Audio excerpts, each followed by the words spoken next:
All right. What's going on, everyone? Well, we've got a whole lot of things going on right now.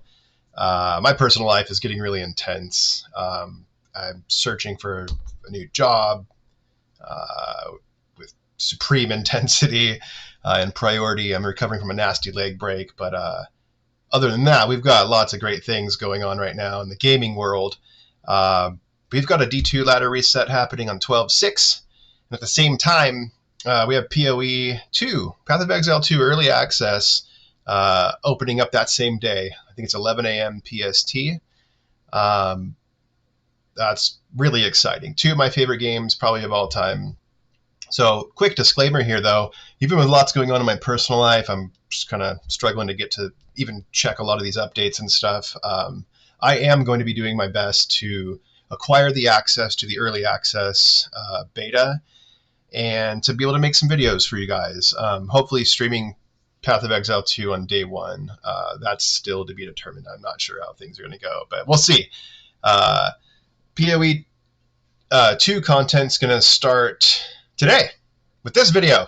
Kind of based on this recent tweet from Blizzard's Rod Fergusson, which I kind of had to take a break and make a video on this and share just kind of like what my thoughts are. So, in this area, all of us being fans of this kind of genre, we've all got opinions. We all have opinions on what our favorite games are, or what our favorite systems might be. That is for sure. What is also for sure is that regardless of what your feelings are, when it comes to the ARPG or hack and slash genres, there's two main beasts that are at the top of the huge mountain of games that have been inspired by the original Diablo II and Lord of Destruction. More specifically, Lord of Destruction and the Diablo II Resurrected remaster. So these two beasts are grinding gear games, Path of Exile and Blizzard Entertainment's Diablo IV. I should probably quickly describe these two and why they have such a huge and loyal following, though I don't need to go too deep because I'm sure you're all very familiar. On the surface, if you're just kind of glancing at both of them, you might not really see too much of a difference between them, but if you look for longer than just a few seconds, you'll start to notice some things pretty clearly.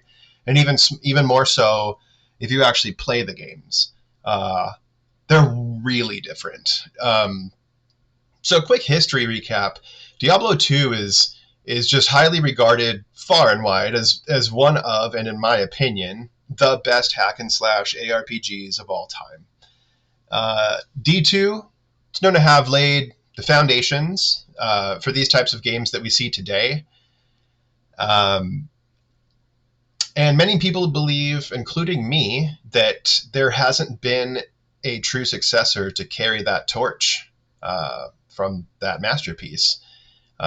There's many reasons which play into its loyal and maybe even zealous following, and I don't think I really need to break them all down, but just quickly, it's Diablo 2.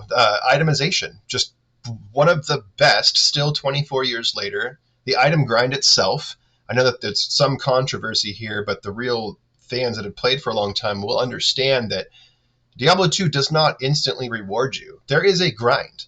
And because you're not instantly rewarded, it makes those rewards, when you do get them, all the more important and satisfying and exciting. It's not like the loot rain that you see from Diablo 3 and Diablo 4, where you can just fully gear up, have your best in slot within the first week. That's not the case. And the last is build variety. Diablo 2 has just always been one of those things that, there's obviously the builds that work really well, Hammered-ins, Blizzard, Sork, all that stuff, but you could take an idea and you could kind of branch out and do really weird different things that are off the meta, and they totally work. And Path of Exile 1 has taken that to an extreme. That's why I loved it. I've played Path of Exile 1 for somewhere around 9 years. I fell off in, I think, 2021 or 22. Just a little too much for me. It started, I'm a dad, I'm married, got a lot of priorities going on. It kind of just became a thing where I couldn't keep up with all of the content bloat. I mean, I do think it had a little too much content that just I could never get to. Anyways, so if we keep kind of going down this path and thinking about it, like Diablo 2 has just, it's the game it's kind of been the North Star of many titles that have come out since Diablo 2's release in 2000. But I think now it's kind of looking like we have an absolute contender for, it just might have what it takes to take this throne. I think Path of Exile 2 is a free game with an outstanding level of detail and checks all the boxes to what I just listed, regarding itemization, the grind, build variety, the potential to theory craft to your heart's content is just unmatched. I think it's so successful in gaining such a fan base. It's resulted in a little bit of an insecurity coming from the suits, the higher ups at Blizzard and Diablo 4. So let's take a look at this recent tweet from Rod Fergusson and share some of my thoughts here. And here's the post on X. I'll put it on the screen now. So let's read along. So this is from Rod Fergusson, Blizzard Entertainment, on November 21st. He posted on X, formerly known as Twitter. Feels like the genre of ARPG is starting to mean a lot of different things. Much like Souls-like and roguelike. I wonder if we could normalize Diablo-like for ARPGs that follow the Diablo formula. ... So, in my opinion, take this, just kind of looking at this as it is, I think it's simply an attempt to separate the massive success that is incoming and inevitable from Path of Exile 2 by trying to separate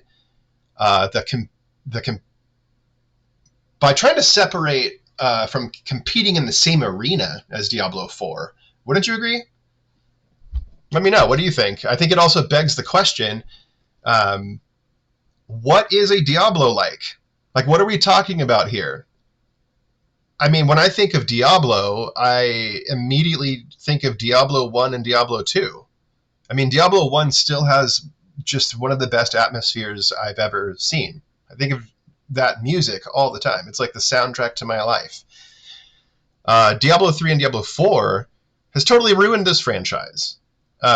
Just one of the huge reasons it is successful is from piggybacking solely off of Diablo 2's success and gaslighting that fan base into believing that these new titles are going to be dark and gothic. You can't really say that when all you're doing is painting over essentially World of Warcraft with good graphics or blood. It doesn't change the fact that everything feels like a cartoon. I mean, why is like a normal attack just like this? Everything, like, you know what I mean? It doesn't feel, when you tone things down, it actually feels more brutal and dark. I really, really believe that. So, I would define a Diablo-like as dark and grim, slow but meaningful progression, items that are, truly unique and build inspiring. I think Rod is intending that Path of Exile should be a Diablo-like category along with his game. But I don't think that Diablo 4 is even a Diablo-like at all. I think a more appropriate genre would be single-player online MMO or, I don't know, loot rain-like, maybe microtransaction-like, maybe gaslight-like, D2 appropriation-like. I don't know. What do you guys think? I mean, you're trying to loop or pigeonhole these into Diablo-like, but if you look at the Diablo franchise, there's just like a left and a right side of that, depending on what game you're talking about. I mean, Diablo 4 is nothing like Diablo 2 at all. It's literally nothing like it other than carrying the name Diablo. So anyways, maybe Rod does have a point. It would be nice to understand if a game is a Diablo 4-like, or if it's more like POE-like or D2-like. I definitely agree. Like, if there's a way to on face value separate these things, I would like to know what games are more D2-like than D4-like. And considering that, obviously, Path of Exile is aiming to be more of a D2 successor than D4, considering that Diablo 4 is vehemently trying to make a game that is nothing like their first two releases in that series. I mean, it would make it so much easier for people to not pay attention to the money-hungry, senseless, best-in-show loot on a week one, max level, day one, zero end game type of titles. I'd like to know which ones those are so I can avoid them as well. Anyways, kind of a rant. Don't mean to be too negative. I just thought that tweet was funny and obviously a little bit of an insecure piece, you know, like... yeah. So I'm just going to end by saying that, you know, at least there's something for everyone. And while Diablo 3 and Diablo 4 are not my cup of tea, there's a niche for that. It's an easier to understand game with less time needed to invest to reach your goals and to complete the content. You know, and I'm happy. I'm happy that this is a place where people can go to get that. However, I've not been as excited for a game as I am with Path of Exile 2 for a really, really long time. I can't wait to see the crazy things that the community comes up with and making videos for you all. So let me know your thoughts in the comments. And, you know, if you like this kind of content or my Diablo 2 content, please like and subscribe for some more. And until next time, I love you all and keep learning and leveling up. Peace.